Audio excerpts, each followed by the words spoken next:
कहेगा कि मेरे परवरदिगार, तूने मुझे अंधा करके क्यों उठाया, मैं तो देखता भालता था। अल्लाह फरमाएगा कि ऐसा ही चाहिए था, तेरे पास हमारी आयतें आईं तो तूने उनको भुला दिया, इसी तरह आज हम तुझको भुला देंगे।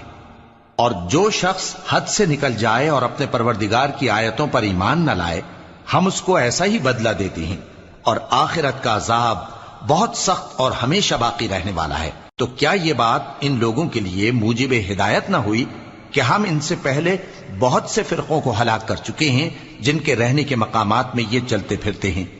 अक्ल वालों के लिए इसमें बहुत सी निशानियां हैं।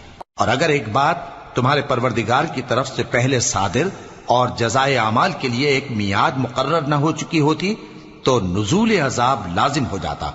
बस जो कुछ ये बकवास करते हैं उस पर सब्र करो, और सूरज के निकलने से पहले और उसके गुरूब होने से पहले